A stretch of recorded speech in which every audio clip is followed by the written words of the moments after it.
बच्चों, इससे पहले हमने हरिवंश राय बच्चन की पहली रचना आत्म परिचय का रसास्वादन किया था। उसी क्रम में आज हम उनकी दूसरी रचना दिन जल्दी जल्दी ढलता है का रसास्वादन करेंगे। इस कविता के माध्यम से कवि ने लक्ष्य प्राप्ति की प्रेरणा व संदेश दिया है।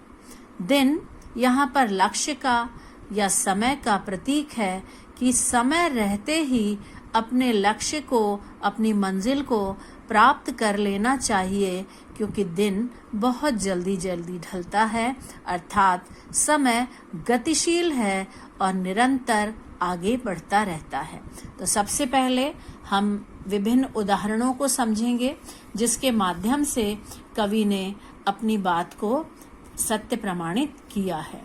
हो जाए न पथ में रात कहीं, मंजिल भी तो है दूर नहीं, यह सोच थका दिन का पंथी, भी जल्दी जल्दी चलता है, दिन जल्दी जल्दी ढलता है। कवि कहता है कि रास्ते में रात न हो जाए, पथ में माने रास्ते में कहीं रात न हो जाए, और अब मंजिल यानी मेरा लक्ष्य भी बहुत दूर नहीं है, ये सोचकर दिन का पंथी मतलब राही, यात्री या राहगीर, जिसको अपनी मंजिल पानी है, तो वो पथिक थका है, लेकिन थका होने पर भी वो ये सोचता है कि रास्ते में कहीं रात ना हो जाए, इसलिए रात होने से पहले ही मुझे अपनी मंजिल को प्राप्त कर लेना चाहिए।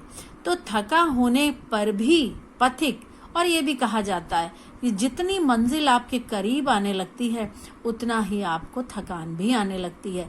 तभी रामधारी सिंह दिनकर ने कहा है, वह प्रदीप जो दिख रहा है, झिलमिल दूर नहीं है, थक कर बैठ गए क्यों राही, मंजिल दूर नहीं है। वैसे यहाँ पर बच्चन जी भी कह रहे हैं कि थके होने पर भी पथिक अपनी मंजिल को रात होने से पहले ही प्राप्त कर लेना चाहता है, इसलिए वो जल्दी जल्दी चलने लगता है, ताकि समय रहते वो अपनी मंजिल को प्राप्त कर ले। दूसरा उदाहरण कवि ने दिया है, बच्चे प्रत्याशा में होंगे, नीड़ों से झांक रहे होंगे, ये ध्यान परों में चिड़ियों के, भरता कितनी चंचलता है, दिन जल्दी जल्दी ढलता है। कवि ने यहाँ पर चिड़िया और उसके छोटे बच्चों का उदाहरण दिया है कि चिड़िया के छोटे छोटे बच्चे प्रत्याशा अर्थात प्रतीक्षा में होंगे, प्रतीक्षा कर रहे होंगे। क्यों?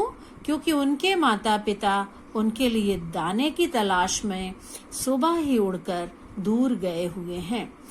बच्चों को भूख लगी है, वो अपने माता पिता की प्रतीक्षा कर रहे हैं। वो बहुत छोटे हैं, वो अकेले हैं, वो उड़ना नहीं जानते, इसलिए वो नीड़ों से झांक रहे होंगे। नीड़ मतलब घोंसला। वो अपने घोंसलों से झांक रहे होंगे कि माता पिता कब आएंगे। ये ध्यान, जैसे ही चिड़िया को ये ध्यान आता है कि उसके छोटे छोटे बच्चे उसका इंतजार कर रहे हैं, भूखे हैं, उड़ना भी नहीं जानते, कहीं झांकते हुए घोंसले से गिर ना पड़े, ये ध्यान जैसे ही चिड़िया को आता है, तो उसके परों में माने पंखों में कितनी चंचलता भर देता है, मतलब कितनी तेजी भर देता है कि वो तेजी से उड़कर अपने घोंसले की तरफ पहुंचना चाहती है, ताकि वो समय रहते ही अपने बच्चों के पास पहुंच जाए और बच्चों को दाने के साथ स्नेह दुलार भी दे। तो कवि कहता है कि चिड़िया के बच्चों का ध्यान करते ही चिड़िया के पंखों में चंचलता आ जाती है। पथिक को अपने लक्ष्य का ध्यान आते ही, अपनी मंजिल का ध्यान आते ही कदमों में चंचलता आ जाती है। लेकिन यहाँ पर अंतिम उदाहरण कवि ने अपना दिया है या किसी वियोगी का दिया है, जिसके जीवन में उसकी कोई प्रतीक्षा नहीं कर रहा, उसकी कोई लक्ष्य नहीं है।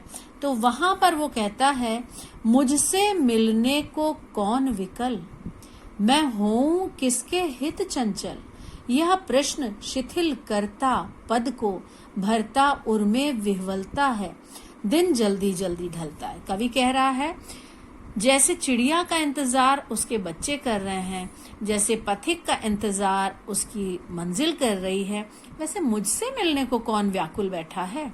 मेरा इंतजार, मेरी प्रतीक्षा कौन कर रहा है?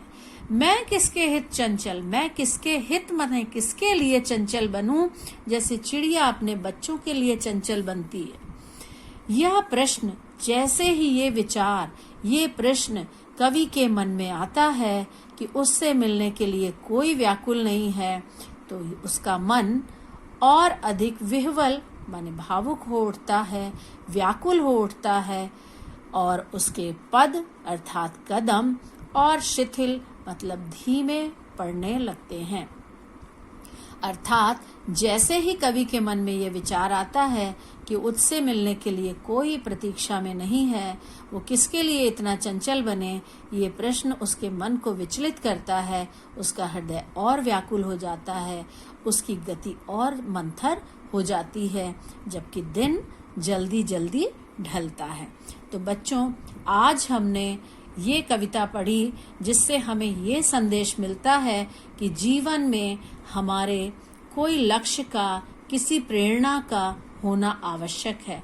हमारा लक्ष्य यदि हमारा इंतजार करेगा तो भी हम उसके लिए निरंतर प्रयत्न करते रहेंगे, और समय रहते ही लक्ष्य की प्राप्ति करना बुद्धिमानी है। अन्यथा समय बीत जाने पर उसका कोई लाभ नहीं मिलता। धन्यवाद।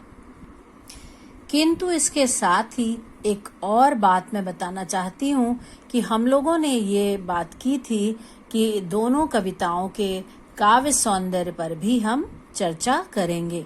तो आत्म परिचय कविता या ये कविता दोनों की अगर हम भाषा संबंधी विशेषताओं की बात करें तो भाषा खड़ी बोली व शब्द चयन भावों के अनुरूप है। आत्म परिचय की भाषा संबंधी दूसरी विशेषता ये है कि भाषा लाक्षणिक एवं सारगर्भित है, स्वर मैत्री है। दिन जल्दी जल्दी ढलता है कविता में भाषा संबंधी दूसरी विशेषता में आप भाषा लाक्षणिक और भाषा सरल सहज भी ले सकते हैं। आत्म परिचय कविता में यदि हम अलंकारों की बात करें तो उसमें रूपक, अनुप्रास, मानवीकरण व पुनरुक्ति प्रकाश अलंकारों का प्रयोग किया गया है। मैं और जग और में यमक अलंकार का सौंदर्य दृष्टव्य है। दिन जल्दी जल्दी ढलता है कविता में जल्दी जल्दी की आवृत्ति से अनुप्रास अलंकार है, और मुझसे मिलने को कौन विकल या मैं हूँ किसके हित चंचल में प्रश्न अलंकार का सौंदर्य दृष्टव्य है। दोनों कविताएं मुक्त छंद हैं। आत्मपरिचय कविता में श्रृंगार का वियोग पक्ष एवं माधुर्य गुण है। दिन जल्दी जल्दी ढलता है कविता में वात्सल्य रस एवं वियोग श्रृंगार का सौंदर्य दृष्टव्य है। रस, छंद, अलंकार, भाषा संबंधी सारी विशेषताओं पर हमने चर्चा की। आशा है ये आपको समझ में आ गई होगी। यदि कोई शंका हो तो आप प्रश्न कर सकते हैं।